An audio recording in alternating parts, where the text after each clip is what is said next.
Great start. Great start dropping the phone.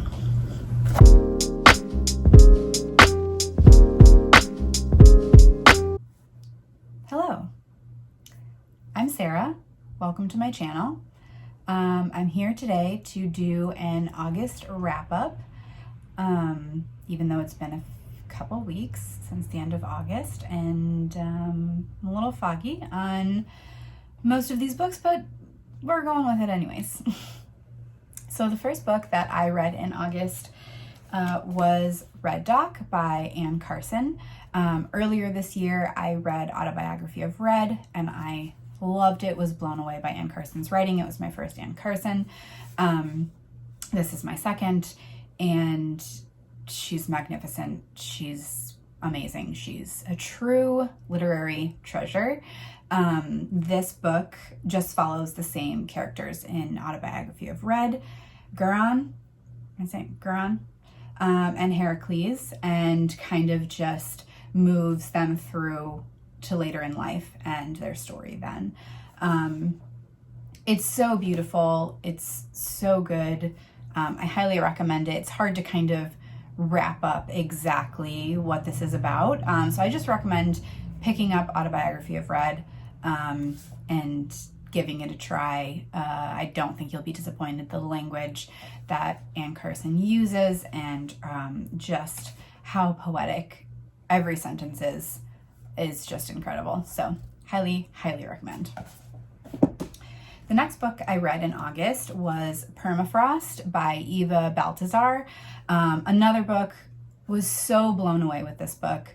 The way that Baltasar is able to showcase suicidal ideation in this book is just unlike any other I've read.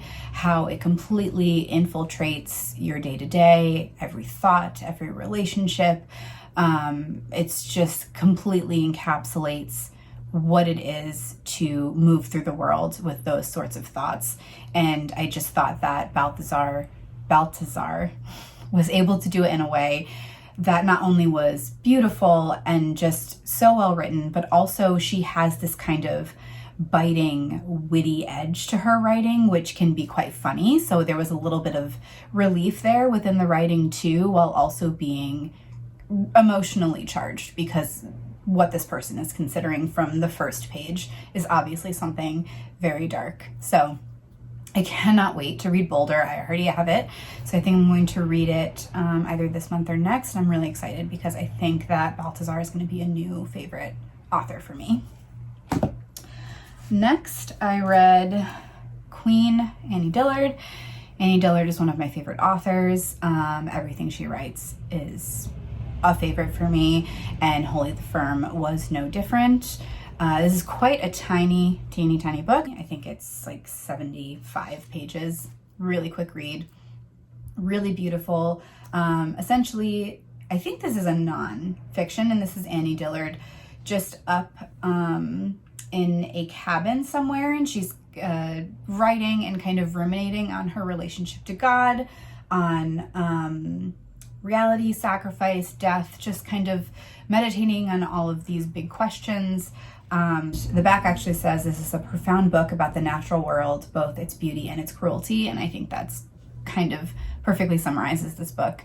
There are some really, really beautiful passages in this book. I did not mark them. Mistake on my part, but her writing is just incredible, so I highly recommend this book, or really any Annie Dillard. Definitely have to read her within your lifetime. She's fantastic. The next book I picked up is Bezoar, I think, by Guadalupe Nettel.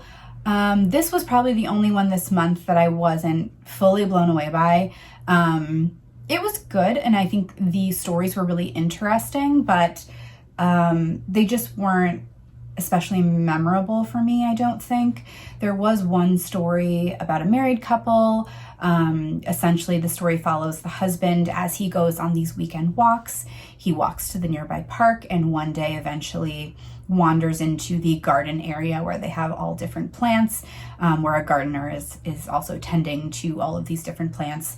And he starts to ruminate on who he is as a plant and who his wife is as a plant, and how those two plants need such different things. And it's kind of this metaphor on compatibility and why he and his wife are so different, and just how the needs of people can be so different.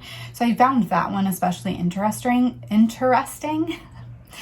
But the other ones were kind of just okay. I think I might revisit it because maybe I was just in a space where I was just tired or not really in the mood. But I thought it was still a good read, still worth it, a good short story collection, another kind of tinier read, so quick to get through. And one of the reasons I originally picked it up was because Valeria Luiselli is blurbed on the front, and that made me pick it up. So yeah, it was a solid read. I think I gave it 3.5 or 4 stars. The other ones were all 5 stars, obviously. And then next, I picked up Summer by Ali Smith, the final in the quartet, and I read all of them in their corresponding seasons, which was lovely. And to be honest, reading Summer made me love them all so much more than I already had. I obviously started with Autumn last fall, and I loved that one. That one was incredible. I was so excited to dive into all the others after reading that one. But Winter and Spring were kind of not bad, certainly. I still liked them and I really enjoyed reading them, but I wouldn't say I loved them quite as much as Autumn. And I started to kind of feel a little meh about the books and wasn't as excited to pick them up. But then I needed to read all of them in their seasons in a row. So I made sure to read Summer in August, and this one especially blew me away from all of them. It basically takes the first 3 and interweaves all of the stories into this one book, and just the brilliancy of Ali Smith and how she did it. And I was completely taken by surprise in the way that this, because previously all of the books were just kind of individual stories. They didn't really overlap or relate, and I always thought, oh, I could have read these in any order. And I still think the first 3 you can read in any order, but I do think it's important to read Summer last, because you need the context and the information from the first 3 stories to really get the full effect of what she's doing in this book. And I just thought it was brilliant, beautiful. I really, really enjoyed Summer. So I'm glad I read them in the order that I did. And I think Ali Smith, I started to doubt her for a minute there, but I shouldn't have. She's amazing, and I loved this book. Next, I read Welcome to America by Linda Bostrom Knausgard. Bostrom Knausgard. Is it Bostrom? That's what that looks like, right? We'll go with it. This, another 5-star incredible read. This basically follows Ellen, who recently lost her father and has since stopped speaking. And the story is it's very internal in Ellen's head. It's about just her thinking about her father's death. She wonders if it was her fault. Her brother and her mother live in the house with her, and her mother, I think, is just under the impression that this whole silence thing is a phase and it's not a big deal, and she kind of brushes it off. And I think her mother is also a successful actress, so I think she travels a lot too, if I can remember correctly. But this was so good. And I think that I don't always love a book from a child, or I don't think Ellen is super young, but from a child voice. But this does it really well, and really well written. And there's a theme of light and dark as well, and how her mother wants there just to always be light, and how this family is full of light, and how Ellen kind of showcases the shadows and the darkness that exist within the family as well. And you kind of learn that the dad was maybe not the greatest person, so not everything is roses in that household. And the way that Linda Bostrom, Knausgard, does it is really well. I really enjoyed this. And I have her other one, I think it's called The Helios Disaster. I'm really excited to get to that one. I really enjoyed her writing. So another 5-star, another highly recommend. Next, I read Jorie Graham's Fast, which is one of her poetry collections. I'd never read Jorie Graham before. Wow. So good, so beautiful, and it's quite a different, let's see if I can find an example. They're large verses within her poems. So it's almost like poetic prose as well as poetry, because some of the other ones are more a traditional kind of format when it comes to poetry. So there's a little bit of a mix. When you read this book, each sentence you want to read 2, 3, 4 times. Not just because some of them are quite verbose, but also because they're so incredibly beautiful that you want to just absorb each and every sentence and just burn it into your brain. She also really experiments with form as well. If you can see, there's a lot of, I don't know if you can see that, but there's a lot of sentences, and then there's an arrow to the next piece and an arrow to the next piece. So it's a little bit broken up, and I think that this type of writing, it's very important that you're just fully in it, no distractions, noise. You really have to give it your full attention to gain every ounce of what Jorie Graham poured into this book. But I can't wait to read more of her poetry. It's really interesting. It's really, really different from any other poetry I've read.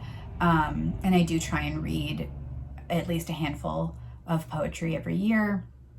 I love poetry. So this is so different, so unique, and I'm so glad that I was introduced to her writing. Highly, highly recommend, another 5-star read. And lastly, the 8th and final book that I read was Hot Milk by Deborah Levy. Another solid read, but I would say not my favorite of the month. And not my favorite Deborah Levy. This is my 5th, I think, I've read by her. I read Swimming Home and was just blown away by that book. I wanted to immediately start it from the beginning as soon as I finished. It was amazing. And I think maybe because I felt that way about Swimming Home, I had way too high of expectations for Hot Milk. And while it was still very good, it just wasn't quite that caliber for me. The story follows Sophia, who has come with her mother to southern Spain. Her mother is struggling with an illness that it's kind of a mystery as to what's going on and what she is sick with. So they've brought her to a specialized clinic in southern Spain. And so Sophia, who is, I think, an anthropology student or a recent graduate, takes time off and brings her mother here to try and solve this mystery of what's going on with her. And along the way, the mother kind of starts to develop new and mysterious symptoms that she claims are part of this illness that they can't quite figure out. So it's really interesting. You're really immersed in southern Spain. It's very atmospheric.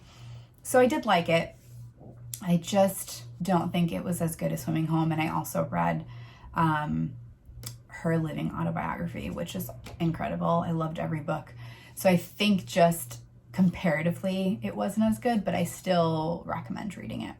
Still good. So 8 books I read this month, which was pretty impressive for me because I had COVID, which was the least fun I've ever had.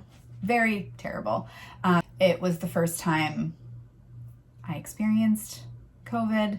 I was able to avoid it for 2.5 years, and then I went to a concert, which I still don't regret going to, but I got it finally, and it was awful for 2 weeks. So I really wasn't able to read for 2 full weeks. So the fact that I still got 8 books under my belt is pretty great.